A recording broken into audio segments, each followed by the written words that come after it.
Hi everyone, I'm Huub Hildenbrand. Thanks for tuning into my channel, Huub Hildenbrand Guitar Academia.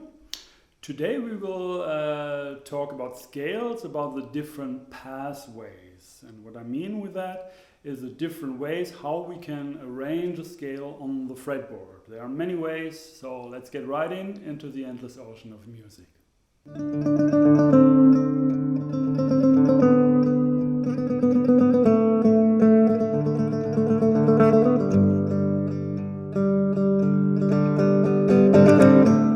Please follow the link down in the description below. There is a PDF file accompanying this lesson. These are like 6 pages this time. It's a lot of stuff. And we will just go briefly, I hope quite more quickly through these different possibilities. They're actually, like most of them, we all already discussed in when we spoke about the different arpeggios of 4-note structures or 3-note structures. We also have these pathways, and these are like the same kind of concepts. So maybe if you don't understand something in this lesson now, because we are going more quickly here, make sure to check out, maybe you find the answer in a previous lesson. It was already there, described more with more time and explanations. Okay, so what we are talking here about 7-note scales, but you can, of course, you can adapt this whole all these pathways to other scales too. Some work better, some less, but you will know that. I don't have to describe this whole thing for every amount of notes a scale can have. There are like pentatonics, 5 notes, hexatonics, 6 notes, and heptatonics. 7 notes, we are talking now about, we take also the C major scale as an example. It's the most simple tonal material, so to speak. But there are also like 8-note scale, and there could be 9-note scales, and like the Messiaen modes, which have even more scales. There are more notes in the scale, but that's a different story. What I mean with pathways, actually, I had this idea, like the fretboard is a garden, and you start somewhere here, and you want to go through that garden, and you can use like many different ways, starting from here and going to here. So there are different ways how to go through that. So that's a kind of an image I have when I call this like pathways. And you see, you have like 4 groups. You have like vertical pathways, horizontal pathways, diagonal pathways, and free pathways. We're talking about vertical, so we stay in kind of one area of the fretboard, and like a kind of positions. And we have the open position, which means that we have our first finger on the first fret, or second finger, all the notes on the 2nd fret, third finger, 3rd fret, fourth finger, 4th fret, and we should use, if possible, the open strings too. If we have open strings, possibilities of open strings in the scale, we use them, and then this is called the open position. For C major, it would be, I start with the lowest note.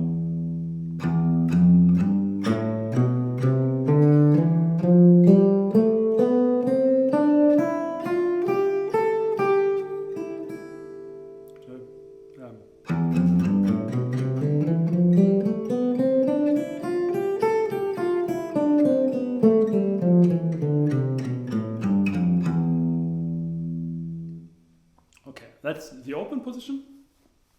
Then you have 12 strict positions, and I learned this from this book actually. I also had lessons from him, but this book of Mick Goodrick, the advancing guitarist.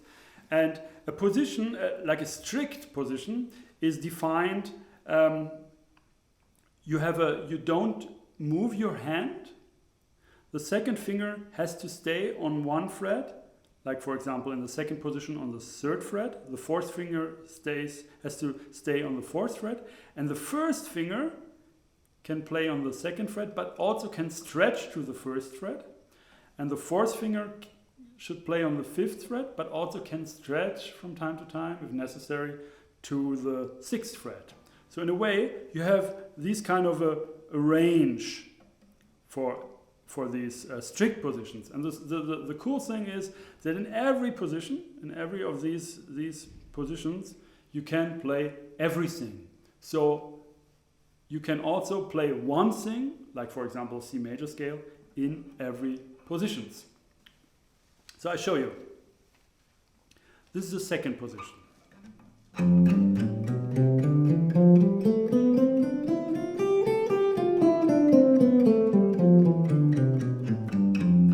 Third position.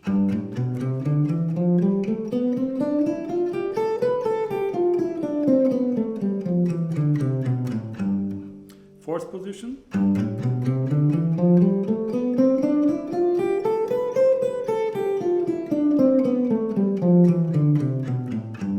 Fifth position.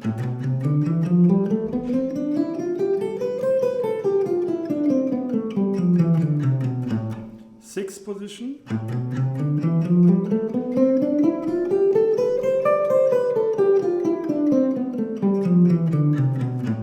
Seventh position.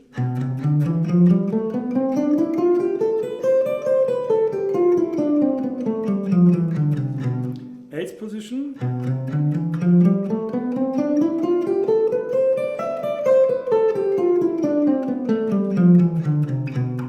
Ninth position.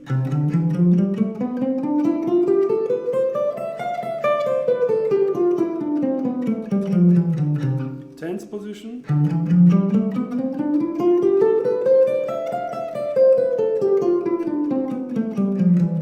11th position.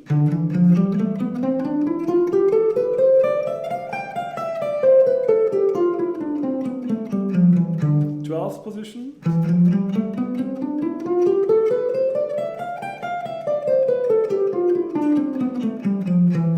13th position.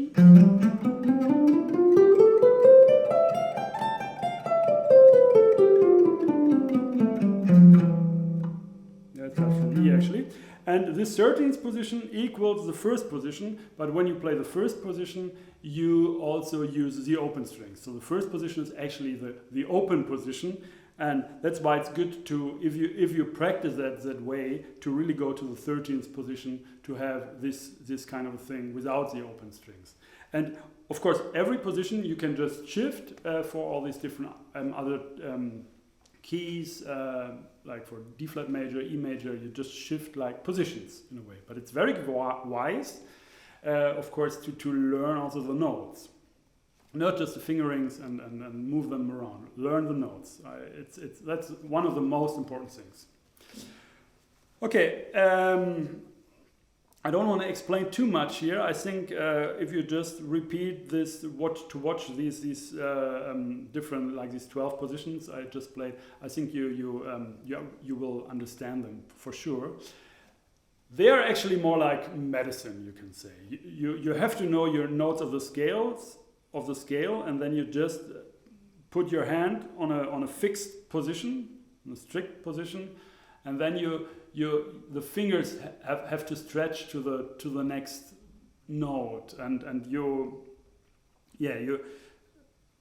this is a combination of strict position and knowing the names, or knowing the notes where they are of the scale on the fretboard.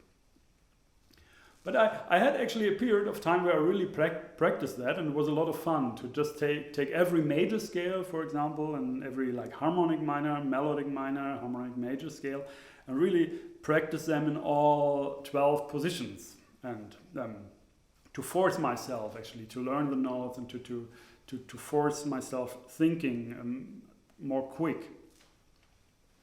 But the real practical vertical arrangement of notes are these 5 areas, I call them. So they are not strict positions. They are very much related to the positions, to the strict positions. They are sometimes a strict position is actually also at the same time an area. It's just that we take the rules a bit more loose, just a little bit more loose, that we also can shift our hand just a little bit. So for example, we have like, oops.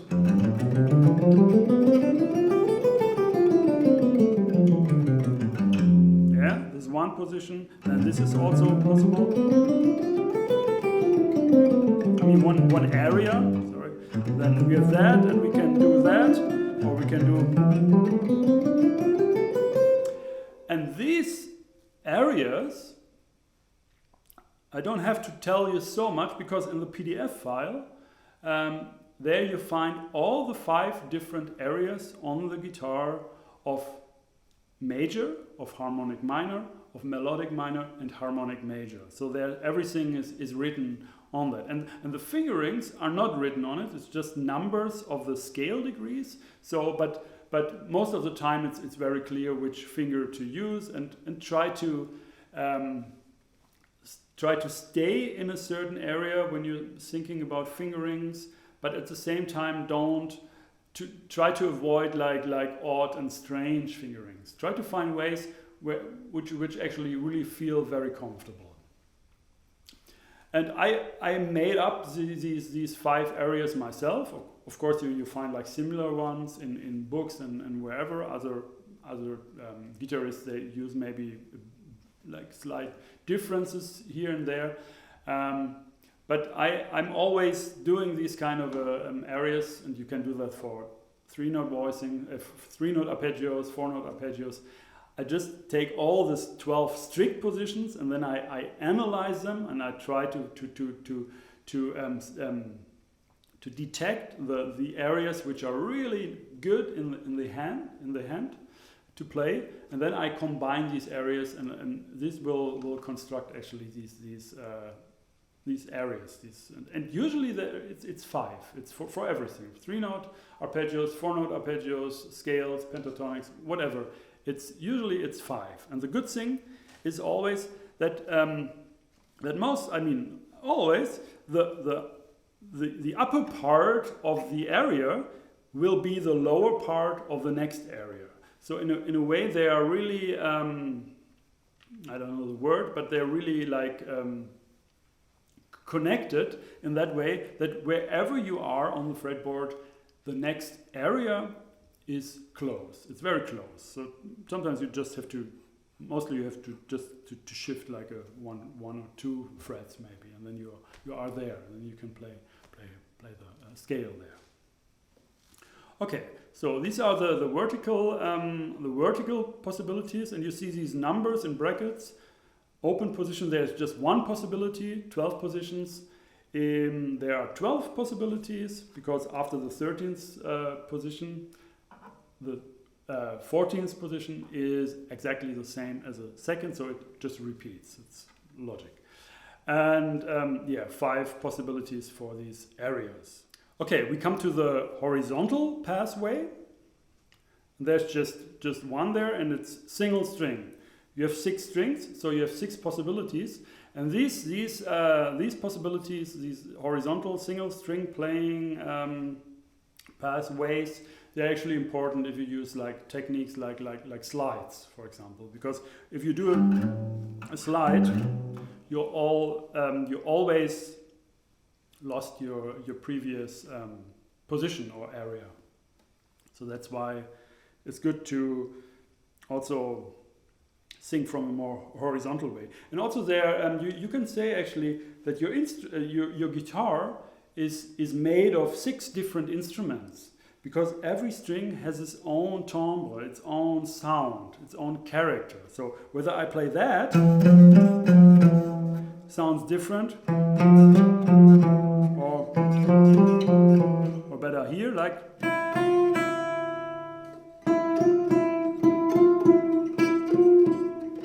Yeah, it's all like, they have all a different sound.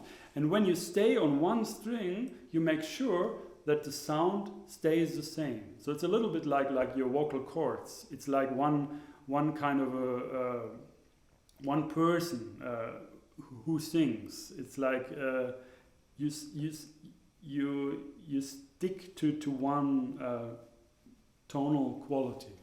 So that's just one idea to do. You can also say you have like 6 keyboards stacked here on the guitar on the fretboard. But let me just demonstrate this single string. So you take the C major scale and you just, the fingering is actually not really important. You can also from time to time use the same fingering, because it's also for slides where you use the same fingering.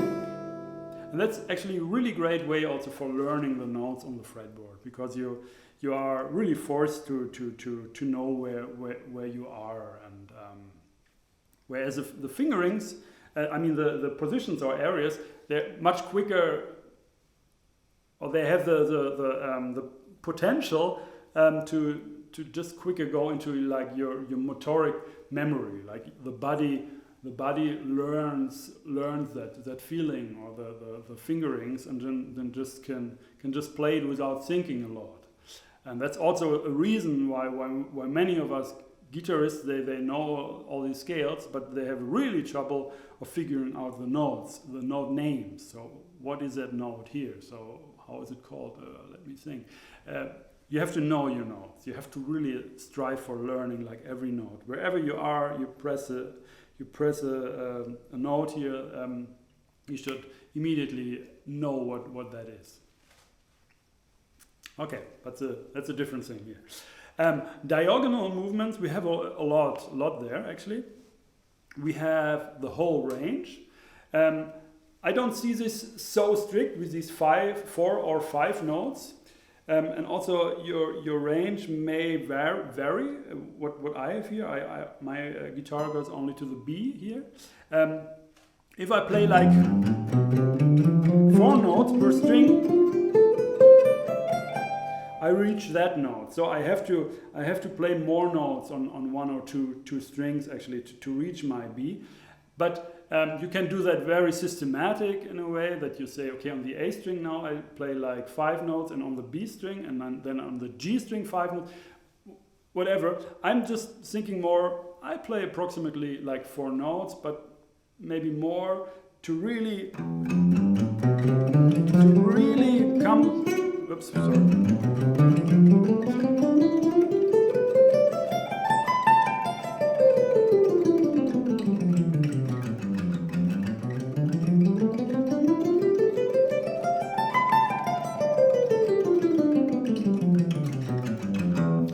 Go from my lowest to the highest note and back.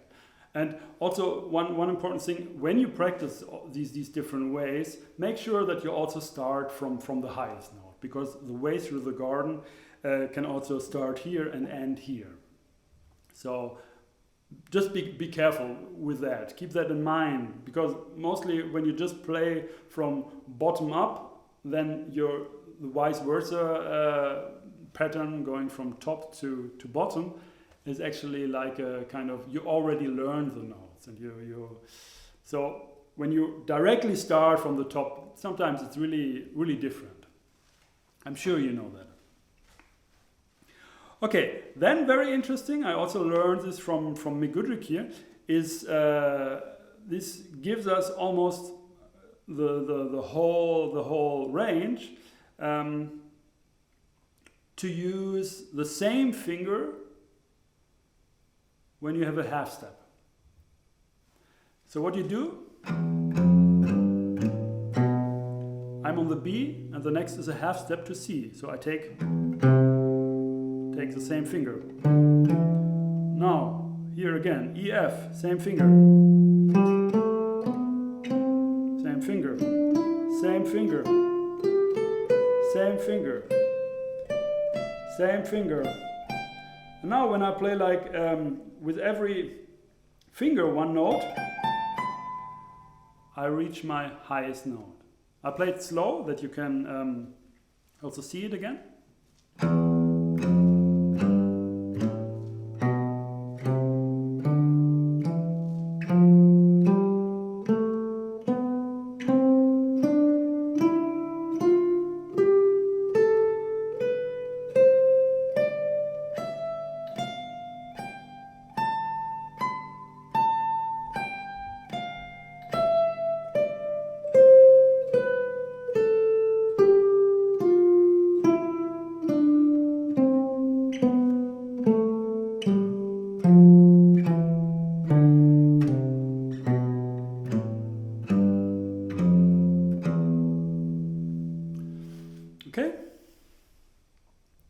actually quite nice, because this is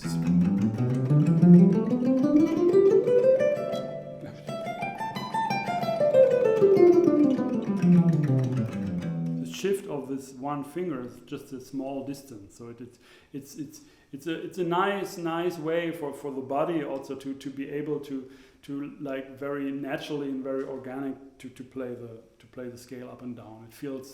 It feels easier than using a lot of stretches or like jumps of major seconds or even more. Okay, next next one is one note per string. That's a bit strange one. Like you have to start more high to do that. So for example, let me just.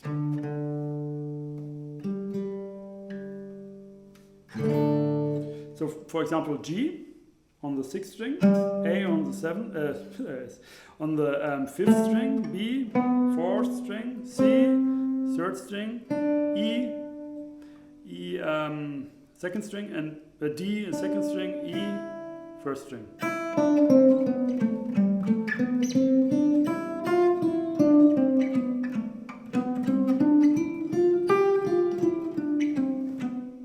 Yeah, and if you reach your limit, just go to the next string and start from there. For example, I just played B, C, D, so I can't go any higher, and I played B, C, so C is already played on that string, so I go one note higher to the D. So I play D, E, F, D, E, F, G, A. Yeah, that's a bit.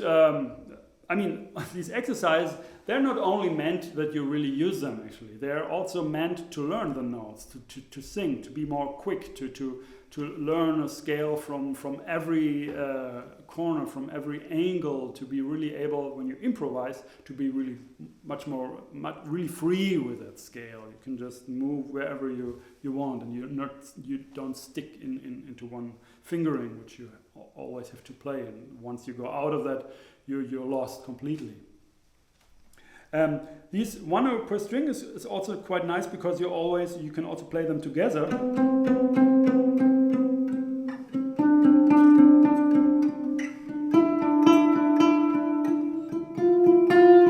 And have all these seconds.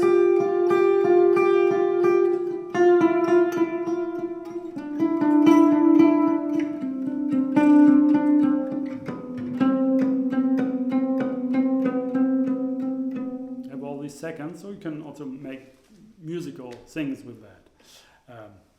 That's a very unusual way, actually.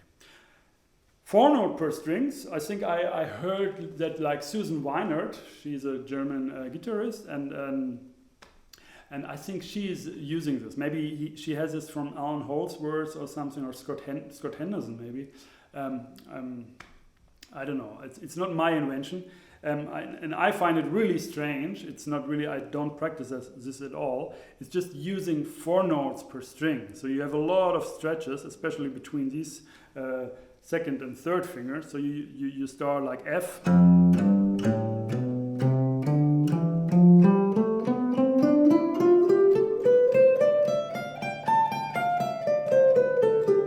So every finger 1 note. See?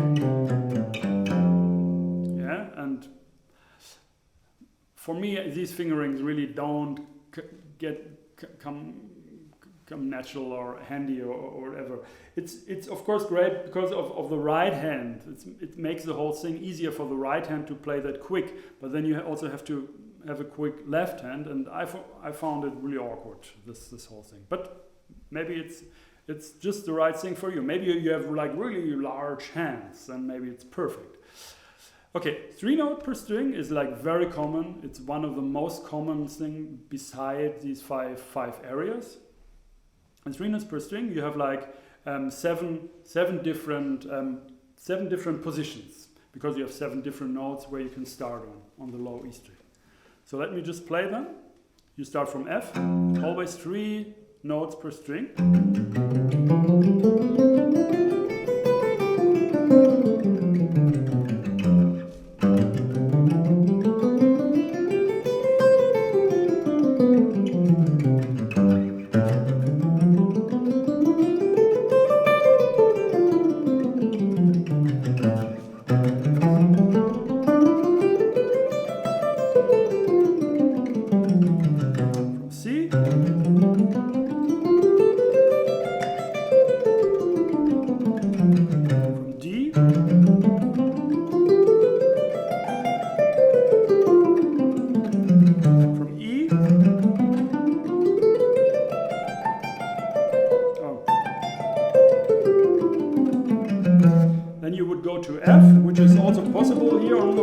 sharp, then it's not getting any higher anymore. But F I already had here, so this is actually just a repetition. And these are also great for the right hand in a way, because the down and upstroke, the alternate picking, is a certain pattern what always repeats. So this can be also quite helpful, and we will talk about that kind of stuff later in a later lesson. The next diagonal movement here is 2 notes per string, and actually I don't have to tell you anything because you're an expert by now with these things. So just 2 notes, and I don't have like special fingerings for that. It's again like this kind of a thing which requires a lot of thinking.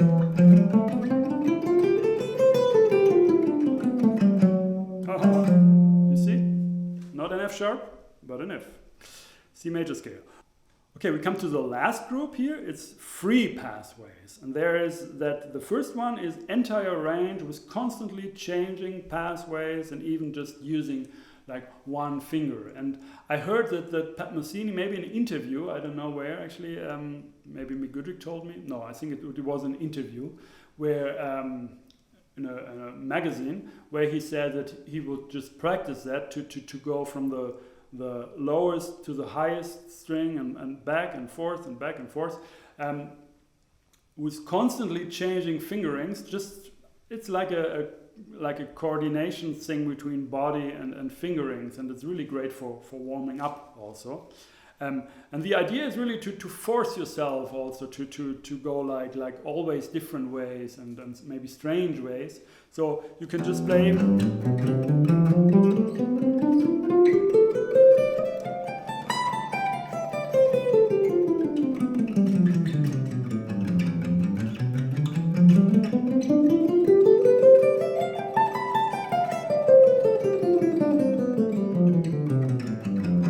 These were all different fingerings, and you can just go on and on and on, and always try to go in another direction to force yourself. So this is a very nice exercise, especially if you did some warm up kind of to practice these other exercise first, and then you go to that. Then you can like also do like free combinations also with open strings and harmonics. So there are a lot of possibilities, of course. But the last one, actually, that's actually I've written that also here. It's on the last page of the PDF. I call this Harp Scales. I don't know whether he also called it. It's a thing what Bill Frisell came up with, and there's also a book. I think it's that book. I'm not really sure. I don't have this book anymore. It's like this Arcana Musicians on Music by John Zorn. And in this book, there were all these short chapters by really great improvising, also avant-garde musicians. I think mostly like the New York scene, and they wrote each musician wrote a short article about something, the way they sing, or like a special kind of an approach they are taking. It's really cool. It's really a nice book. It's a great idea actually to put together like all these different ways and how people sing and what they came up with. And there's this nice way, which I now call harp scales. As I said, I'm not sure whether Bill Frisell also calls it that way, and I hope he's fine with that I'm presenting this idea here on Guitar Academia. Greetings to Bill Frisell if you watch that. I would be really happy and honored, of course. So this idea is that you play the scale in a way that it's always the next, when you play the next note of the scale, the previous note is still ringing. And so what you do, you figure out ways to use like open strings and harmonics, and there are many different ways actually. Also like maybe not whole scales, but just excerpts. Like for example this one. Yeah, D, E, F sharp G, for example. That's just one example, and there's also another technique, but I'm not. I don't want to confuse you here. I've just written out like one possibility, playing the C major scale, because that's also our topic here. Playing it actually from G to E with that technique. And I don't want to explain you too much because it's all written out. And remember, there's these symbols, circled numbers means strings, 1, 2, 3, 4, 5, 6. And there's this harmonic sign, and you also have assigned like where, on which fret you find the harmonic, 7th, 12th, or 7th fret. And remember, on Guitar Academia, when you go to my page there, below the shop, there is a PDF file where all these abbreviations and symbols are collected. And this is a free PDF file which sometimes get updated also. So there's also a date assigned. So you can just download that and print it out or save it somewhere, and then maybe later on you revisit this place and look whether maybe there is a more updated version of that. I will update it as I progress here with these lessons, and maybe I will also change something. Okay, I play you this form, and I like that very much, and I think for me it's like the opposite of speed metal. Like playing very quick, like just like the perfect, how do you say, like the most economic playing possible, and really like scales or patterns up and down and really quick, and these fingerings, they are so odd here, they are so different, but it's about music here, it's about the outcome, and the outcome is really cool. Okay, I'll play that for you.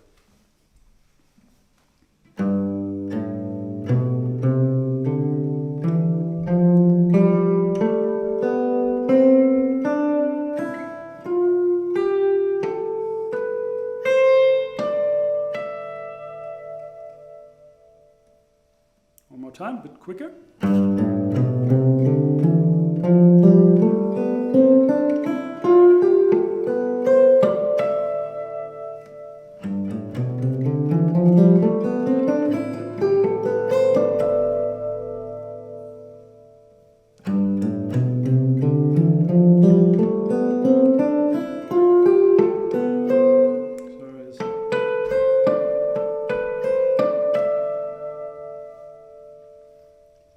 Yeah, you see? And if you know Bill Frisell, if you heard his music, if not, you have to check him out. He's one of my most maybe influential he was one of the most influential guitarists for myself actually, and I'm really big fan of his playing, and but he did a lot of different stuff, so be sure to check out different stuff also to find what's the best for you actually. Okay, anyway, if you know him, you will recognize these kind of sounds, and especially I think in the earlier period when he still recorded for ECM, there are these very spheric textures and stuff he's playing, and this really reminds me on that. With a lot of reverb, you have all this, maybe a bit too much now, but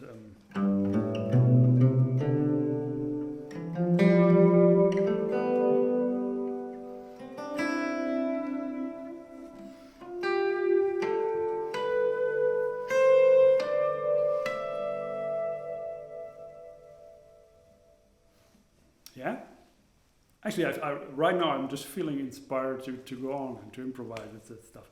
But I think this lesson is long enough now, and you get a lot of stuff. And it's I hope it gives you some inspiration to check out these kind of scales. This is what I just told you. These harp scales. They have really, they open up. They can really open up your thinking and your hearing. Can really inspire. And these other, they're also important, of course. especially like these 5 areas, the 3 note per string and the single string. These you really should learn. Okay, that was it for this lesson. I hope you like these lessons here on Guitar Academia. Please, if you do also subscribe to my channel to get also notifications. There will be a new video out every Friday. And also you can support me, support my work here on this channel. Just follow the link down in the description below on my website, on the site Guitar Academia. You have a button where we can donate. So this would be really cool to support this whole thing, because I have a lot of material which is still waiting to get shared with you all out there. Thanks for watching. My name is Harp Scales.